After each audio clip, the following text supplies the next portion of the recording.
Kia ora koutou, ko Madeleine Armstrong Wilcox Tuku Ingoa. I'm the head of programs here at the Neurodiversity in Education Project.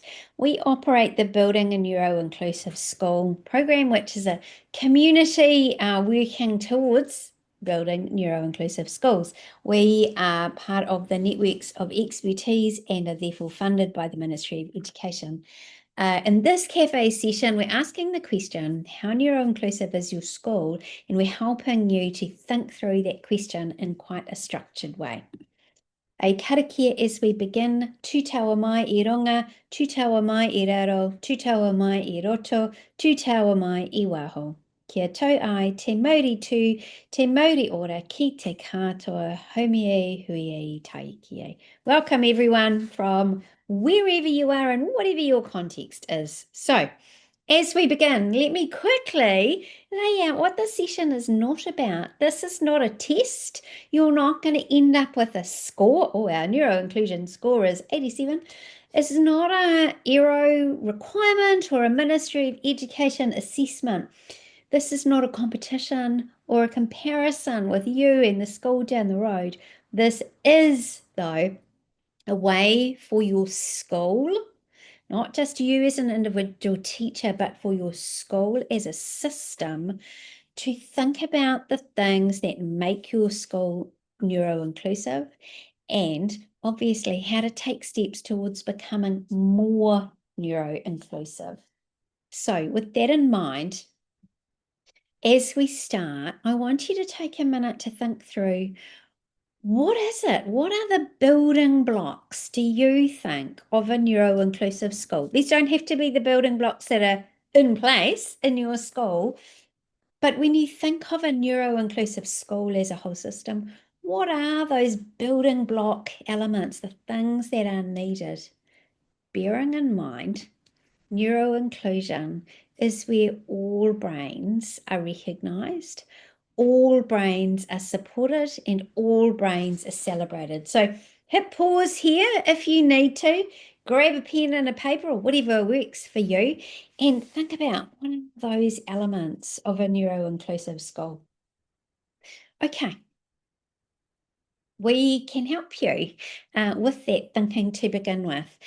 We have worked with our partners and a range of schools across a range of contexts to lay out some of those ideas about what it is that makes a neuro-inclusive school. You can download your copy of our neuro-inclusive school code from our website here, neurodiversity.org.nz/BNS.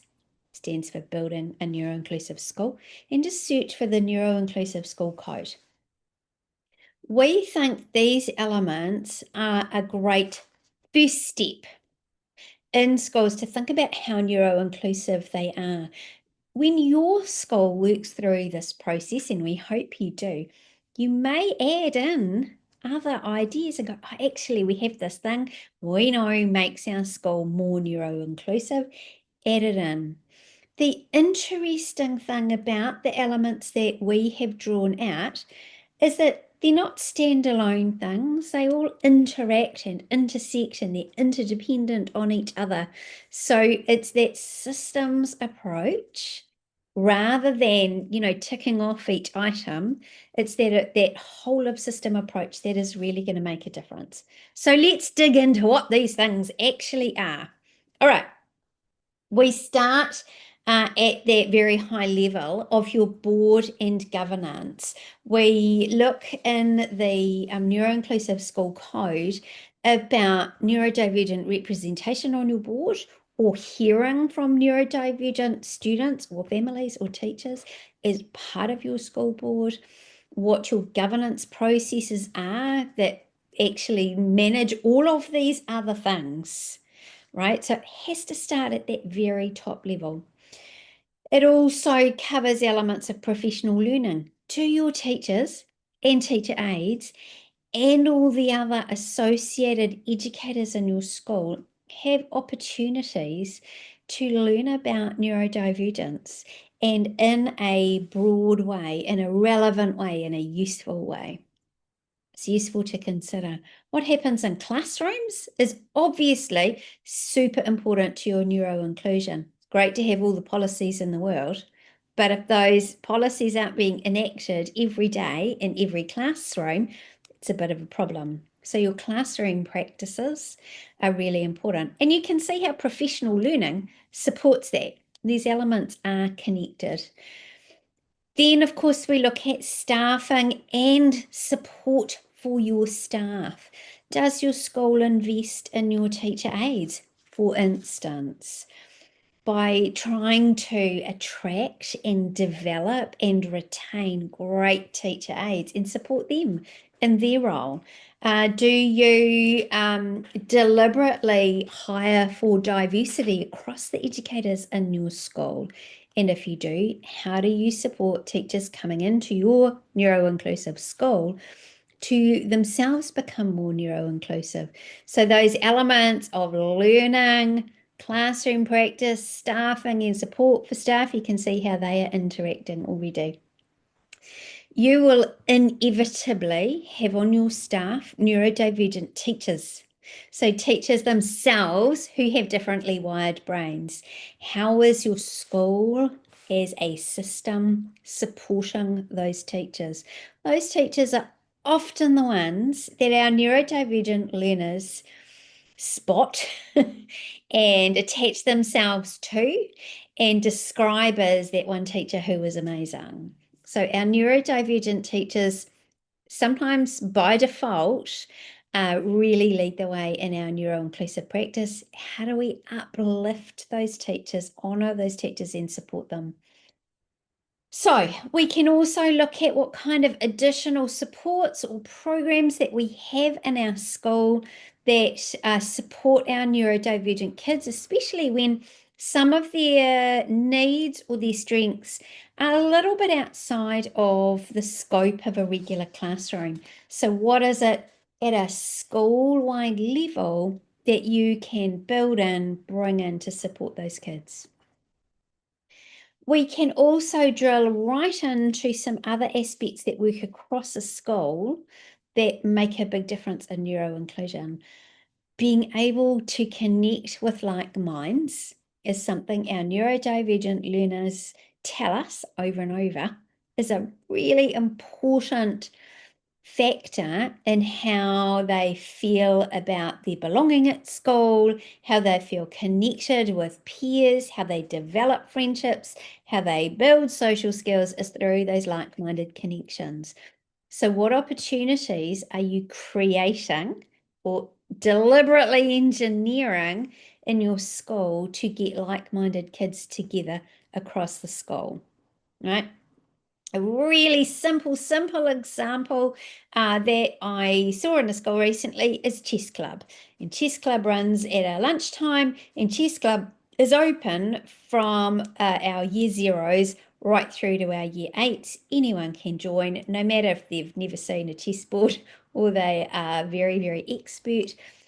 Building that like-minded community around that interest area, super important. There's all sorts of opportunities from there. How are you building social and emotional support into your entire school ecosystem? Social and emotional support for learners, with learners, teaching social and emotional skills to learners. There's social and emotional support for the adults involved as well. Teaching can be hard. So part of that neuro-inclusive school is supporting your teachers to be able to tune up really well and really emotionally well in their classrooms every day. We look at also our understandings about behaviour, how we manage or deal with, whatever words you want to put around it, behaviour in our school, because often some of our neurodivergent learners will display divergent behaviour. And what is it that we do as a school, not just as individual teachers and not just as a SENCO, or the person in charge of behaviour support in your school, what is it we do across the whole school that supports fantastic, positive behaviour that indicates that our kids are feeling belonging and connected to each other. That's part of our neuroinclusive school. How we manage transitions into school, through school, and out of your school is also part of your school lesson ecosystem. So transitions isn't just how children enter our school, but it's that whole journey through school. How do we manage information flow? How do we ensure consistency and coherence across that school journey? Use of time and space. What we do with our time at school indicates our values and our beliefs and our neuro-inclusion as well. Same as how we use space. So it could be our playgrounds, our community spaces, our assembly times, our break times, all of those really small details add up to that reflection of our beliefs and values. So they're worth paying attention to, and we consider those aspects important in developing our neuro-inclusive school. A really interesting way to consider how these elements interact in your school is to start with the learner at the center and ask, what is it for a learner in our school that makes neuroinclusion come to life? What are the aspects from this code that most directly impact on a learner? And how are those aspects kind of connected to each other? It's a really interesting frame to put around it. So, what do we do with this neuro-inclusive school code? Well, we use it to think about where we're at as a whole school system and to take that whole of system approach to our thinking. And more importantly, we can use that to create positive change in our school to really boost our neuro-inclusive journey. We're going to walk you through an idea for how to do that. Okay. We have a resource that we can share with you here.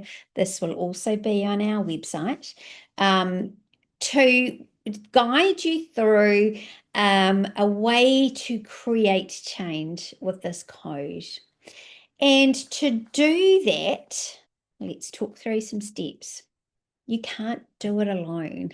If you are the Senko or the principal or the whoever, awesome.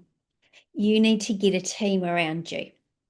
Okay, and that team needs to include all of the significant stakeholders as part of your school, including kids, because hearing from them is super important. Include whānau as well from the get-go. Get a big room, get a big table, get your team together, right? Getting that collective perspective on all of this is far better than just working out what's in your head as a school leader. Get everyone together, invest a little bit of time, get everyone some morning tea, get the adults some tea and coffee so we're all kind of fed and watered and feeling good and we have some time to invest in it, but get that team around a table to start talking. Even if it's we have 2 kids and we have 2 parents and we have 2 teachers and we have 2 team leaders, even if it's a smaller team like that to start with, it's best to start with those multiple voices. From there, you're going to look at all of the elements and try to consider those elements from the student view. So, for instance, what you would ask, what matters most to students in their sense of neuroinclusion in this school? And we peel out what those elements are. And then we look at, okay, what supports those elements? And it might be that as in your discussion, you look at like-mindedness as something that's really important to students. They like the opportunity to connect with like-minded peers. What are the elements that support that? So it might be how time and space is used in your school. It might be staffing and support for staffing. It might be programs that you bring in as well. So you can start to see what matters most to students and us as the educators, how we can support that and bolster that and strengthen up that there.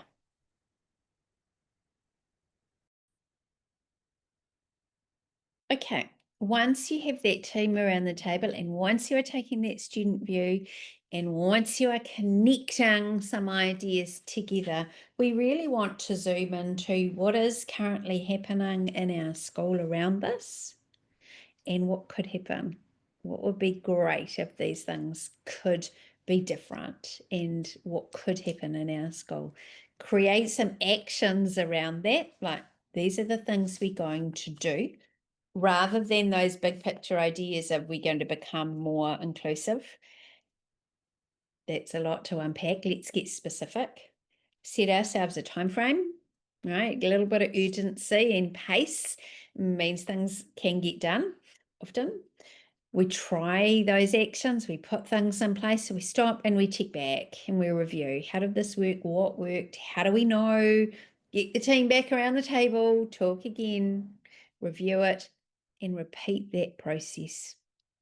Okay, really simple. I'm going to talk you through an example. So a school that we have been chatting with identified this sticking point that they were having in their school. And it was around break times, what kids were doing at break times, and that then, because there were issues at break times, moving back into classrooms, for instance, after morning tea was hard. And teachers were involved not only in unpacking and dealing with the things that had happened at break time, but that kind of emotional and social spillover into their classrooms that was frankly interfering in their core business of teaching and learning. The sticking point was outdoors. So the elements were how space is used, how staffing allocations were used outside. Duty teacher is one teacher that can't be everywhere all at once. How we support staff, and obviously behaviour, how we manage and think about behaviour. So they worked out what they wanted to do, and they wanted to reduce that sense of overwhelm that seemed to be present in some kids and build a better sense of belonging and less kind of antagonism that was happening because of this overwhelm. They recognized that break times were really unstructured. And that this was challenging for a number of students, just the lack of structure, the lack of what do we do, where do we do it, how do we do it, who do we do it with? The fact that that was all open and free was really hard for kids. So they wanted to find a way to build more structure in. From that, what they wanted was to see a fantastic transitioning back into classrooms after break times. So instead of coming back into classrooms all at sea and heightened and upset and, all of those challenges, they wanted that to be a really positive transition back, which would all ultimately reduce pressure on teachers. Teachers are happier, kids are happier. Okay, big goals, but one of the things that they did is they thought through, how do we introduce structure? And one thing they asked was, could it be that we have some indoor spaces? So again, looking at our use of space and time that are at morning tea time regularly and routinely, that kids can go to for a structured break time. Rather than a go outside and do anything break time, they can have a structured break time and take part in these structured activities. Part of their goal setting was around reducing pressure on teachers. So they didn't want teachers necessarily taking these structured activities in their break times, but they thought, well, sometime we might be able to support our teacher aides to do this or parent volunteers. They made an initial list of things kids might be interested in doing at morning tea time in particular. And then they went back to kids and asked, do you think it would be good to have mandala making group at one of the playtimes across the week? Would it be good to have a book club where people just come in and read their books or choose new books? Basically library time, but jazzed up. Would that be good? Talked it through with student council. Then they looked at those really specific and detailed routines about how we go back into class.